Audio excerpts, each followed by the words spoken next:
13 آگوست سال 1961 وقتی برلینی‌ها از خواب بیدار شدند، متوجه شدند که خیلی از خانواده‌ها به یک باره از عزیزانشون برای سالها جدا افتادن و بعضی‌ها شغلشون رو در اون سوی شهر از دست دادن. دیوار و موانعی درست در میان شهر به سرعت در حال ساخت و نصب بود. کارگران با پشتیبانی پلیس و سربازان بسیار پرتعدادی در حال ایجاد مرز و تقسیم شهر به دو قسمت شرقی و غربی بودند. این دیوار از میان محله‌ها گذشت و نه تنها برلین رو بلکه به طور نمادین تمام دنیا رو به دو بخش و به دو قطب تقسیم کرد. برای درک اینکه چطور به این نقطه رسیدیم لطفاً همراه باشید.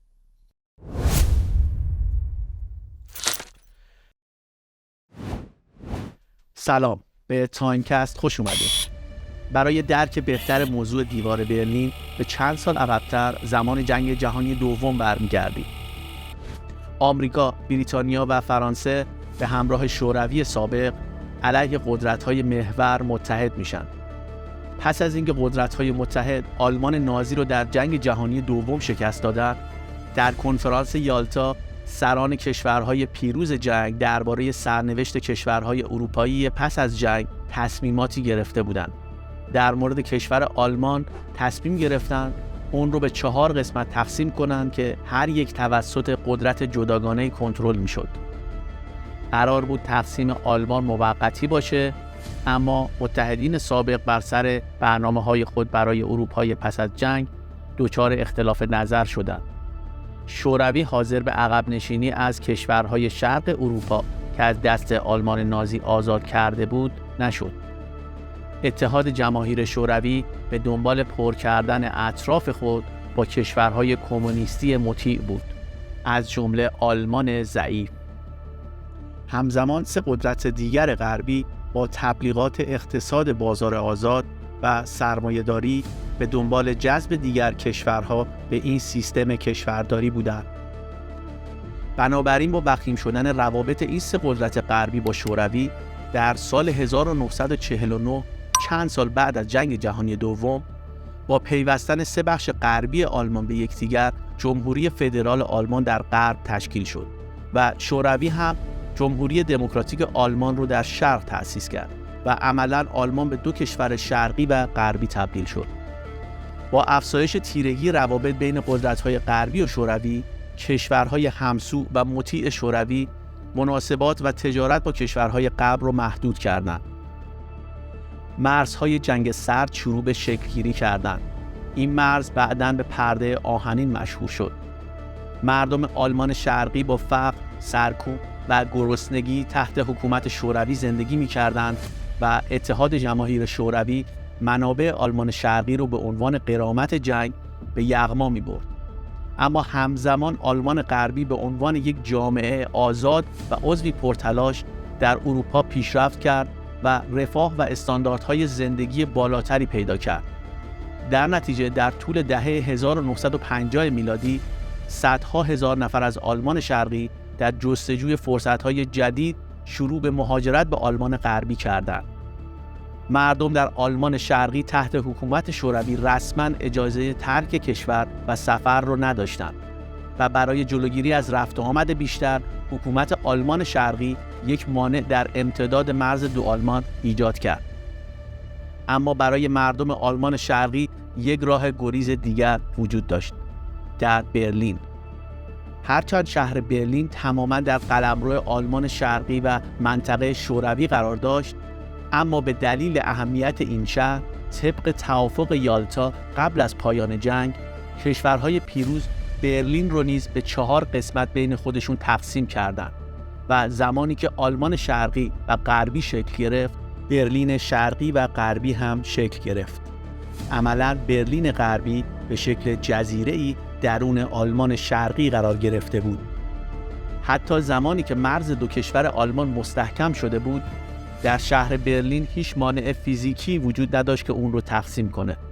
آلمانی‌های برلین شرقی به سادگی میتونستند پیاده یا با وسایل حمل و نقل عمومی به بخش غربی شهر برن و از اونجا آزادانه با هواپیما سفر کنند و از آلمان شرقی خارج بشن. تا سال 1961 حدود 3.5 میلیون نفر، معادل 20% جمعیت آلمان شرقی، برای داشتن زندگی بهتر، رفاه و آزادی‌های فردی به آلمان غربی گریختند که اکثریت اونا جوان، تحصیل کرده و نیروی کار ماهر بودند. فرار مرزها آسیب زیادی به نیروی کار آلمان شرقی وارد کرد. این مرز باز در برلین از نظر رهبران آلمان شرقی مشکل بزرگی به حساب می اومد.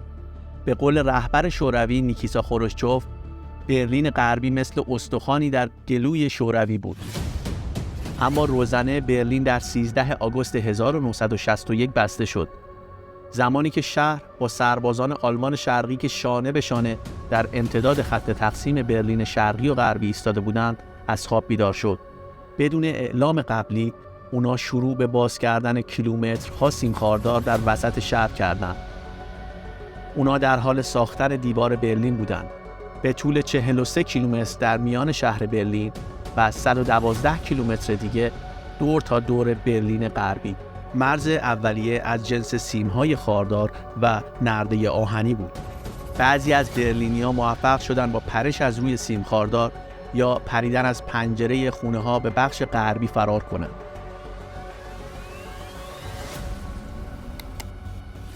اما با توسعه یافتن دیوار فرار مشکل‌تر شد. تا سال 1965 106 کیلومتر دیوار بتونی به ارتفاع 3 متر و 60 سانتی متر اضافه شده بود. بالای دیوار لوله‌های صیقلی بود تا کسی نتونه از دیوار بالا بره. تجهیز و تقویت دیوار برلین تا سالها ادامه داشت و عملاً دیگه این مرز شامل یک دیوار نبود. تمام ساختمان‌های حاشیه دیوار تخریب شدند تا حصاری موازی در محوطه 100 متری پشت دیوار ساخته بشه به نام نوار مرگ. نوار مرگ شامل تجهیزاتی بود از قبیل برج‌های مراقبت و نورافکن، حدود 12,000 نگهبان شبانه روزی که دستور داشتن به هر فردی که عبور کنه شلیک کنند، فرشی از میخ‌های فولادی با نام عجیب چمن استالین، نواری از شن نرم و صاف که رد پا روی اون به وضوح دیده میشد، یک زنگ هشدار بی صدا به نام دیوار الکتریکی که فرد فراری متوجه فعال شدن اون نمیشد، سگ‌های نگهبان، تله تانک و حتی مینگذاری حاشیه دیوار. با این وجود حدود 5000 نفر بین سالهای 1961 تا 1989 تونستن از آلمان شرقی فرار کنند. بعضی دیپلمات‌ها یا ورزشکارا موقع سفرهای خارجی پناهنده سیاسی می‌شدند. دیگر فراری‌ها هم شهروندای عادی بودند که تونل حفر کردند، در کانال‌های آبشنا کردند، با بالون پرواز کردند یا حتی با دزدیدن تانک از وسط دیوار رد شدند. اما این کارها ریسک بسیاری داشت.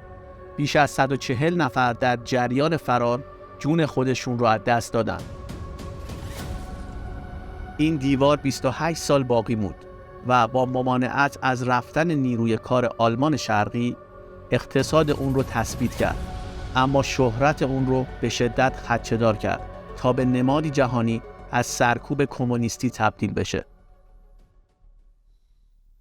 اما داستان عجیب فروپاشی دیوار برلین. نیمه دوم دهه 1980 میلادی شروع فصل تغییرات و تحولات در اروپای شرقی بود. مثل انقلاب مخملی در کشورهای بلوک شرق اروپا، مثلا در چکسلواکی و لهستان. میخائیل گورباچوف رهبر شوروی اصلاحات اجتماعی رو به منظور کاهش فشار ظالمانه و گشودن گفتمان بین مردم و دولت معرفی کرده بود. این فضای انقلابی و اصلاحی در کشورهای همسایه آلمان شرقی موجب موجی از تظاهرات گسترده برای آزادی سفر و مسائل دموکراسی خواهانه میشه. ولی رژیم کمونیستی حاکم صدای مردم رو نادیده میگیره و برای نشون دادن قدرتش رژه نظامی بزرگی رو تدارک میبینه. فشار بر حکومت آلمان شرقی برای کاهش محدودیت‌های سفر زمانی افزایش پیدا میکنه که کشورهای همسایه به ویژه مجارستان و چکسلواکی قوانین مرزی خود رو راحت‌تر میکنن و این باعث مهاجرت گسترده مردم آلمان شرقی به سمت جنوب میشه. مردم از آلمان شرقی به چکسلواکی می‌گریختند و به سفارت آلمان غربی در چکسلواکی پناهنده می‌شدند. تا اوایل نوامبر 1989 بیش از 40,000 پناهنده آلمان شرقی به این سفارت رسیده بودند به امید سفر به غرب. همزمان مجارستان هم مرز خود را با اتریش باز کرده بود و مردم آلمان شرقی با عبور از چکسلواکی، مجارستان و اتریش خود را به آلمان غربی می‌رسوندند. بنابراین حکومت آلمان شرقی با یک بحران جدی مواجه شده بود. نیروهایی در دولت بودند که متوجه شدند باید کاری انجام بشه. این مشکل در جامعه دیگه قابل تحمل نبود. دولت آلمان شرقی به دنبال برچیدن دیوار یا رفع ممنوعیت سفر نبود. هدف این بود که کمی از شدت قانون ممنوعیت سفر کم بشه تا فشار بر جامعه کاهش پیدا کنه و توسط اون میتونستن اعتراضات رو خاموش کنن و مردم رو خوشحال کنن. در 8 نوامبر 1989 یک مقام آلمان شرقی موظف شد تا فوراً پیشنویس مقررات سفر آزادانه تر رو تهیه کنه که به معنای کاهش موقت فشار بود. قوانین جدید سفر کمتر از 1 روز بعد نهایی شد. سفرهای خصوصی به خارج از کشور بدون قید و شرط قابل درخواست بودند. مجوزها در کوتاه مدت صادر می شدند بدون قید و شرط. این به این معنی بود که الزامات سختگیرانه تقاضای سفر حذف شده بودند و هر کسی که می‌خواست میتونست درخواست بده و پس از صدور مجوز آلمان شرقی رو ترک کنه و البته برگرده. بعد از ظهر همان روز مقررات بروز شده به سخنگوی دولت آلمان شرقی آقای شابوفسکی تحمیل داده میشه. درست قبل از اینکه میخواست یک کنفرانس مطبوعاتی روتین و معمولی رو آغاز کنه. او قبل از اینکه جلوی دوربین خبرنگارا بشینه فرصت نکرد تا متن قانون جدید سفر رو بخونه. وقتی نشست خبری شروع میشه، او در مورد مسائلی که به نظرش مهم میرسید صحبت میکنه و جواب خبرنگارا رو میده. ولی حرفی از قانون جدید سفر گفته نمیشه تا اینکه این خبرنگار در مورد ممنوعیت سفر پرسشی رو مطرح میکنه. تازه آقای شابوفسکی یادش میفته که چیزی توی یادداشت‌هاش درباره این موضوع نوشته بوده تا در پایان نشست مطبوعاتی اعلام کنه. سخنگوی دولت مقررات جدید سفر رو جلوی دوربین زنده تلویزیونی میخونه و چون فرصت نکرده بود قبل از نشست مطبوعاتی متن مقررات رو مطالعه بکنه، قوانین سفر رو برای اولین بار با صدای بلند مطرح میکنه، در حالی که جزئیاتش رو اصلا نمیدونه. Also Privatreisen nach dem Ausland können ohne Vorliegen von Voraussetzungen, Reiseanlässe und Verwandtschaftsverhältnisse beantragt werden. Die Genehmigung werden kurzfristig erteilt. زمانی که یک روزنامه‌نگار سوال ساده‌ای رو از شابوفسکی میپرسه که از چه زمانی، یعنی این قانون از چه زمانی اجرا میشه، سخنگوی دولت با حالتی که انگار گیج شده باشه یادداشت‌هاش رو به هم میزنه و با کمی مکث میگه طبق اطلاعات من از همین الان بدون تأخیر.